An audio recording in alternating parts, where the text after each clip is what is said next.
la date anniversaire du financement que le RCA a octroyé à Inodal. Et puis, on voulait rencontrer Laurent pour discuter un peu de où est le projet, puis les suites pour la prochaine année. Alors, Laurent? Oui, mais effectivement, dans le fond, pour l'introduction, Inodal, c'est une entreprise qu'on a démarrée il y a maintenant 6 ans de ça avec mon associé François Bédard. C'est vraiment né de nos recherches communes à l'Université Laval. Je recherche sur le développement d'antimicrobiens naturels pour la transformation alimentaire. On voulait justement offrir une nouvelle génération de solutions qui permettent d'inhiber les bactéries pathogènes qui causent des rappels, le coli, salmonelle, listeria.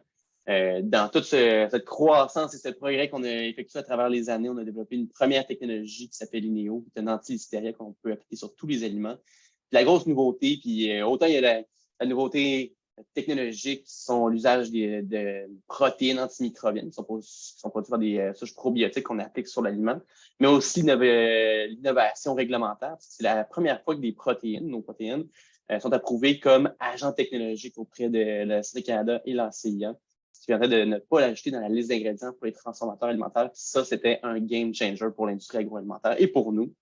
De ce premier beau succès-là qu'on a généré, on a démarré un projet où on peut prendre la même base technologique, ces mêmes antimicrobiens-là, cette fois-ci pour aller éliminer tout ce qui est la flore d'altération sur les aliments. Donc, les bactéries qui limitent la durée de vie des aliments. Puis ça, pour toute l'industrie agroalimentaire, peu importe le secteur, c'est un des nerfs de la guerre, la durée de vie de mes produits. Combien de temps mon produit va rester sur la tablette?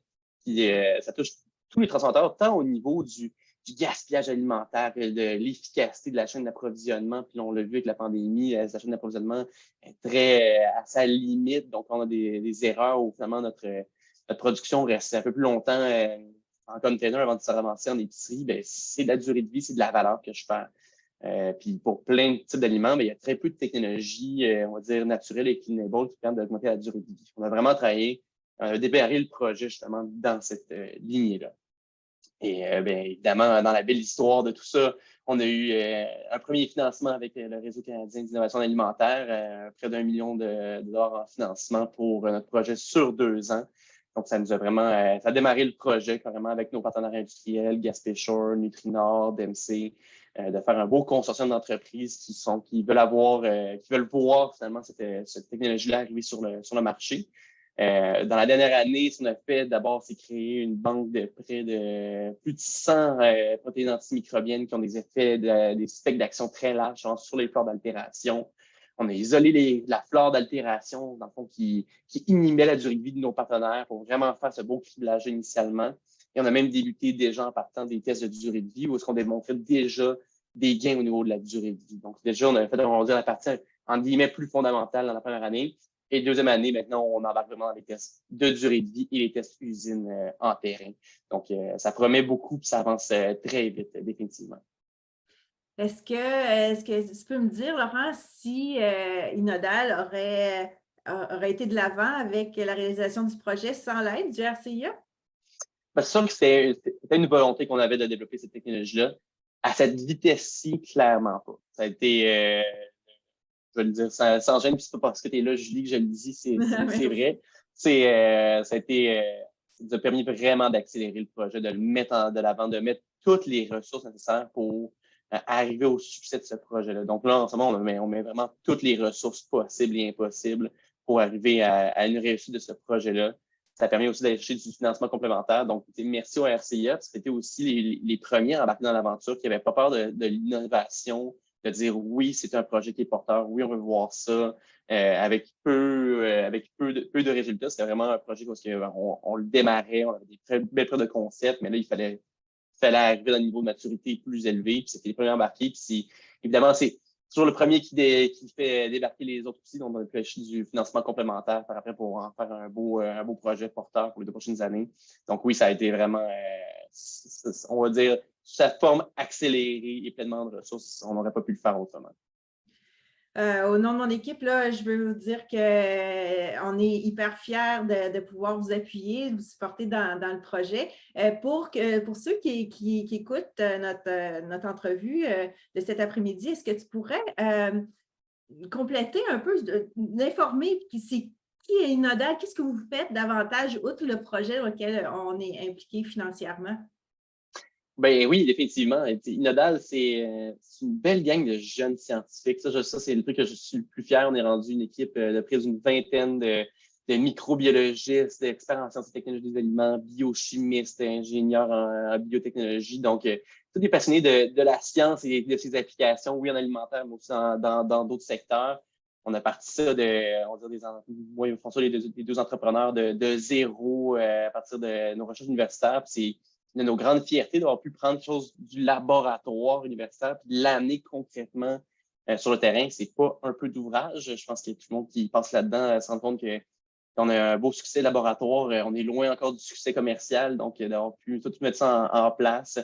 On a un beau laboratoire de recherche basé à Québec qui, lui, fait tout ce qui est analyse microbiologique, développement de produits. C'est un laboratoire de niveau 2 qui permet de travailler avec des pathogènes alimentaires, des E. coli, des salmonelles, listeria. On vient vraiment inoculer ces bactéries sur les aliments pour démontrer évidemment l'efficacité ou on dirait à quel point l'aliment peut être sensible à ces genres de pathogènes-là. Et depuis maintenant près de 3 ans, on a ouvert aussi une unité de production à Longueuil sur la ville de Montréal qui, elle, fait vraiment la production. C'est une technologie qu'on a brevetée au Canada, aux États-Unis, au Brésil et en Europe. On savait qu'évidemment, la technologie a un énorme potentiel mondial. Parce que, tout le monde mange mondialement, c'est une industrie mondiale. Donc, c'est ça notre ambition aussi, c'est de pouvoir commercialiser mondialement. On vise une approbation FDA d'ici la fin de l'année, donc commencer la commercialisation aux États-Unis dès 2024. Donc, oui, on a des bonnes ambitions mondiales parce que c'est la sécurité alimentaire et l'équité alimentaire, ça touche toutes les industries parce qu'on est tellement dans un domaine d'exportation que je peux pas être dans mon petit coin et ne pas penser à exporter. Là. C'est ça la réalité de ce marché-là. Certainement. On a la chance actuellement de s'adresser aux membres du RCIA sur YOLO, sur les réseaux sociaux aussi. Si tu as un besoin de collaboration, tu cherches des partenaires actuellement, tu aimerais que les gens te contactent ton équipe, est-ce que tu aurais un mot en terminant? Ben, je pense que pour toute la communauté, d'abord, la communauté, c'est génial pour tous ces gens-là. Nous, on a une belle expertise en microbiologie alimentaire. On cherche toujours des partenaires qui sont dans le domaine des produits de volaille puis des produits végétaux. C'est des produits qui sont très sensibles à la durée de vie. C'est des belles matrices on veut faire des démonstrations. Donc, dans ces secteurs-là, nous, on cherche toujours des partenaires dans ces deux horizons-là. On a démontré antérieurement qu'on a des beaux résultats. Sinon, ben, écoutez, si vous voulez juste venir nous voir des scientifiques intéressés, passionnés par ça, les antimicrobiens puis la durée de vie, écoute, nous, c'est toujours un sujet qui nous intéresse. Puis évidemment, pour tous ceux qui ont des enjeux on va venir de durée de vie, de pathogènes, on a une belle équipe d'experts scientifiques qui peuvent faire de l'analyse, mais aussi de l'investigation si on a des problématiques. Puis ça nous arrive souvent. Je pense qu'on a une belle compétence niche en microbiologie alimentaire. Donc, nous voir, ça nous fait plaisir. Si je me souviens bien, on va pouvoir se revoir à Toronto au CIAL. Oui, fait qu'on va être à Toronto au CIAL la deuxième semaine de mai. On va être la semaine du 25 avril, on va être au CPMA aussi à Toronto. On va être au IAFP, qui est le Institute of Antimicrobial and Food Safety à Toronto aussi au mois de juillet. Et un peu partout sur la route, évidemment, entre-temps. Puis écoute, j'attends juste d'autres événements du RCIA pour pouvoir m'y inscrire et m'y joindre. On travaille fort là-dessus. On peut avoir plus d'informations sur votre site web, www.inodal.com ou info@inodal.com. Fantastique. Un grand merci, Laurent. Merci, Julie, encore.